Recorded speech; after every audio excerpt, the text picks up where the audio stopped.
Hello everyone, আসসালামু আলাইকুম। কেমন আছেন সবাই? আই হোপ সবাই অনেক বেশি ভালো আছেন। আজ আপনাদের জন্য নতুন আরেকটি রেসিপি নিয়ে চলে এলাম। আজ শেয়ার করব ভাইরাল মিট বক্স রেসিপি। আমরা তো রেস্টুরেন্টে গিয়ে মিট বক্স চড়া দামে খেয়ে থাকি। ঘরেই যদি রেস্টুরেন্ট স্টাইলে মিট বক্স তৈরি করা যায় তাহলে আর রেস্টুরেন্টে কিংবা বাজারে গিয়ে খাওয়ার কোনো প্রয়োজন নেই। কিভাবে এই মিট বক্স তৈরি করা যায় তার সকল টিপস অ্যান্ড ট্রিক্স সহ আজকের রেসিপি। আশা করি রেসিপিটা আপনাদের অনেক বেশি ভালো লাগবে। তো বন্ধুরা, স্কিপ না করে সম্পূর্ণ ভিডিও জুড়ে সাথে থাকার অনুরোধ রইল। চলুন মিট বক্স তৈরির মূল প্রস্তুত প্রণালীতে যাওয়া যাক। মিট বক্স তৈরি করার জন্য প্রথমে আমার যেসব উপকরণগুলো লাগবে সেগুলো নিয়ে নিয়েছি। লাগবে চিকেন সসেজ, চিকেন বল, আলু, আর নিয়েছি একটি পেঁয়াজ। এখন আমি প্রথমে চিকেন সসেজগুলো কেটে নেব। চিকেন সসেজগুলো আমি একটু কোনাকুনি করে কেটে নিচ্ছি। তবে আপনারা চাইলে আপনাদের যে পছন্দ মতো যে কোনো শেপে কেটে নিতে পারেন, কোনো অসুবিধা নেই। এক এক করে সবগুলো চিকেন সসেজ কেটে নিচ্ছি। এই সসেজগুলো আমার ঘরেই তৈরি করা। এখন চিকেন বলগুলো কেটে নেব। চিকেন বলগুলো আমি ঘরেই তৈরি করে নিয়েছি। দেখুন এক এক করে সবগুলো চিকেন বল কেটে নিয়েছি।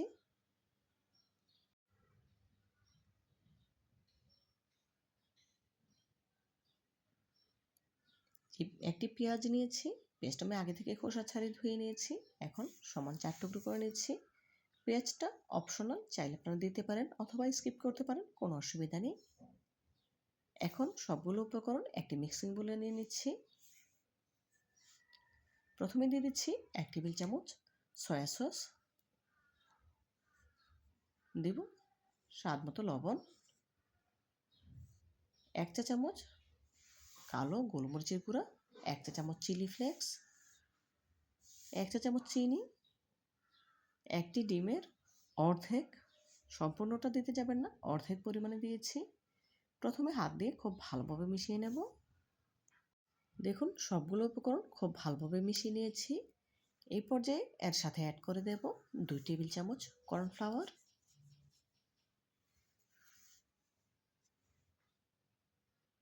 দিব 1 টেবিল চামচ ময়দা। এখন সবগুলো উপকরণ আবারও খুব ভালোভাবে মিশিয়ে নেব।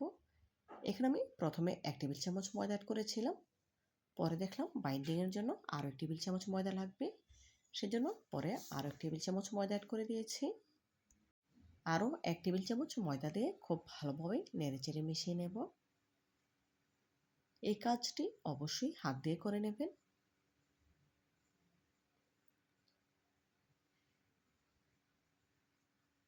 দেখুন খুব ভালোভাবে নেড়েচেড়ে মিশিয়ে নিয়েছি। এখন এগুলো ভেজে নেওয়ার পালা। এগুলো রেস্টে রাখার কোনো প্রয়োজন নেই, মেখে সাথে সাথেই ভেজে নিতে হবে। ভেজে নেওয়ার জন্য চুলে একটি প্যানে পর্যাপ্ত পরিমাণে সয়াবিন তেল দিয়ে পুরোপুরি গরম করে নিয়েছি। আর গরম তেলে এক এক করে সবগুলো উপকরণ দিয়ে দিচ্ছি ভেজে নেওয়ার জন্য। তেলটা পুরোপুরি গরম হয়ে যাবার পর গ্যাসের ফ্লেম লো টু মিডিয়ামের মাঝামাঝি করে দিতে হবে। শুরু থেকে শেষ পর্যন্ত গ্যাসের ফ্লেম লো টু মিডিয়ামের মাঝামাঝি রেখেই এগুলোকে ভেজে নিতে হবে। কোনোভাবেই হাই হিটে করে ভাজতে যাবেন না, এতে করে ওপরটায় খুব তাড়াতাড়ি কালার চলে আসবে আর ভেতরটা কাঁচা রয়ে যাবে। সেজন্য শুরু থেকে শেষ পর্যন্ত গ্যাসের ফ্লেম লো টু মিডিয়ামের মাঝামাঝি রেখেই ভাজবো। দেখুন কিছুটা যখন ড্রাই হয়ে এসেছে তখন উল্টে দেব। এগুলোকে আমি 2 স্টেপে ভেজে নেব। প্রথম স্টেপে অর্ধেক ভাজা করে তুলে নেব, তারপর যখন পুরোপুরি ঠান্ডা হয়ে যাবে তারপর সেকেন্ড স্টেপে ভেজে নেব, এতে করে অনেক বেশি ক্রিস্পি হবে।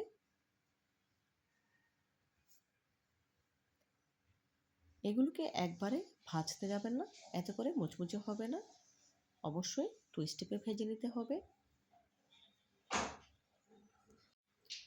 দেখুন সবগুলো খুব সুন্দর করে উল্টে পাল্টে নিয়েছি। এইভাবে করে কয়েকবার উল্টে পাল্টে এগুলোকে ভেজে নিতে হবে।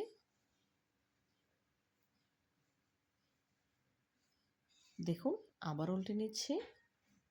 এই পর্যায়ে কালার কিন্তু অনেকটাই চেঞ্জ হয়ে এসেছে আর ফার্স্ট স্টেপে ভাজা হয়ে গিয়েছে।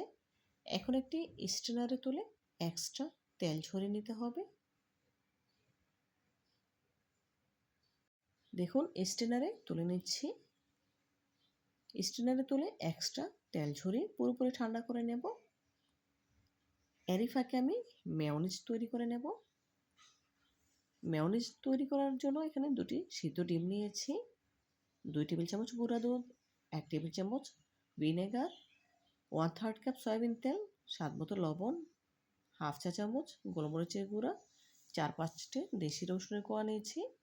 এখন এক এক করে সবগুলো ব্লেন্ডার জারে তুলে নিচ্ছি।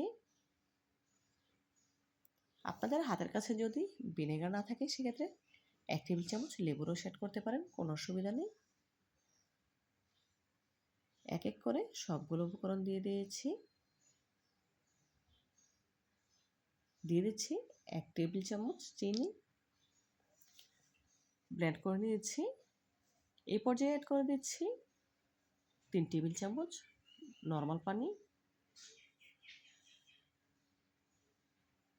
আবারও খুব ভালোভাবে ব্লেন্ড করে নেব। দেখুন এই পর্যায়ে মেয়োনিজটা আমার তৈরি হয়ে গিয়েছে। এখন তুলে নেব। এদিকে মিশ্রণগুলো ভাজার জন্য তেল আবারও পুরোপুরি গরম করে নিয়েছি। আর এক এক করে চিকেনের মিশ্রণগুলো দিয়ে দিচ্ছি ভেজে নেওয়ার জন্য। এই পর্যায়ে গ্যাসের ফ্লেম লো টু মিডিয়ামের মাঝামাঝি রেখেছি। এখন আর এগুলোকে ভাজতে খুব বেশি সময় প্রয়োজন নেই, খুব অল্প সময়ের মধ্যে এগুলো ভাজা হয়ে যাবে একদম মুচমুচে করে। যেহেতু সেকেন্ড স্টেপে ভেজে নিচ্ছি। এই পর্যায়ে চিকেন বল, চিকেন সসেজ, পটেটো এগুলো সবগুলি ভাজা হয়ে গিয়েছে। এখন স্ট্রেনারে তুলে এক্সট্রা তেল ঝরিয়ে নেব।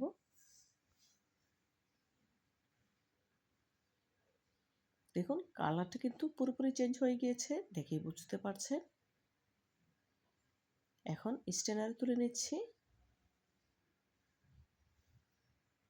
সবগুলো তেল ঝরিয়ে একটি মিক্সিং বলে তুলে নিয়েছি। এখন এর সাথে অ্যাড করে দিচ্ছি হোয়াইট মেয়োনিজ, দিচ্ছি টমেটো সস, অ্যাড করে দেব 1 টেবিল চামচ গুঁড়া দুধ, দিয়ে খুব ভালোভাবে নেড়ে মিশিয়ে নেব। এখানে মেয়োনিজটা একটু বেশি পরিমাণেই দিতে হবে। দেখুন খুব ভালোভাবে নেড়ে মিশিয়ে নিচ্ছি। এই পর্যায়ে এর সাথে অ্যাড করে দেব কিছু চিকেন ফ্রাই, যেগুলো আমি অফ ক্যামেরায় করে রেখেছিলাম।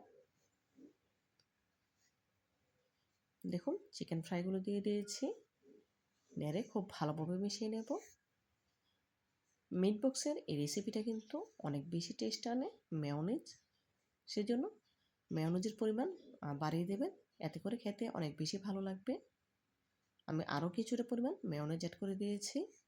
আবারও খুব ভালোভাবে নেড়েচেড়ে মিশিয়ে নিচ্ছি।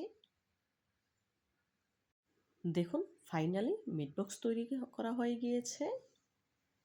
যেহেতু মিট বক্স তৈরি করেছি আর বক্সে ভরবো না সেটা তো হবে না, আমি পরিবেশনের জন্য এখানে একটি মিট বক্সের জন্য বক্স নিয়েছি। এখন চামচের সাহায্যে খুব সুন্দরভাবে মিট বক্সের ভিতরে ভরে নিচ্ছি। ওপর থেকে কিছুটা মেয়োনিজ দিয়ে দিচ্ছি। দেখলেন তো বন্ধুরা মিট বক্স তৈরি করা কতটা সহজ। চাইলে যে কেউ ঘরে রেস্টুরেন্ট স্টাইলে এভাবে মিট বক্স তৈরি করে নিতে পারে। আর এভাবে যদি ঘরে মিট বক্স তৈরি করা যায় তাহলে বাজার থেকে চড়া দামে খাওয়ার কোনো প্রয়োজন নেই। দেখুন বক্সে ভরে নিয়েছি। এখন ডেকোরেশনের জন্য ওপর থেকে কিছুটা মেয়োনিজ এবং টমেটো সস দিয়ে ডেকোরেশন করে নিয়েছি। মাশাআল্লাহ দেখুন মিট বক্স দেখতে কতটা সুন্দর এবং লোভনীয় লাগছে। দেখে নিশ্চয়ই বুঝতে পারছেন কতটা লোভনীয়। আপনারা একবার হলেও আমার রেসিপিটি ফলো করে এভাবে হোমমেড মিট বক্স তৈরি করে খেয়ে দেখবেন, ইনশাল্লাহ অনেক বেশি ভালো লাগবে। আর এইভাবে যদি ঘরে একবার তৈরি করেন বারবার তৈরি করে খেতে মন চাইবে আর রেস্টুরেন্টে খাওয়ার কথা ভুলেই যাবেন। তো বন্ধুরা আজকের মতো বিদায় নিচ্ছি, দেখা হবে নতুন কোনো দিনে নতুন কোনো রেসিপিতে। ভালো থাকবেন সবাই আর আমার জন্য দোয়া করবেন যেন প্রতিনিয়ত এমন আরও নতুন নতুন রেসিপি আপনাদের উপহার দিতে পারি। পরবর্তী ভিডিও দেখার আমন্ত্রণ জানিয়ে আজকের মতো বিদায় নিচ্ছি। আল্লাহ হাফেজ।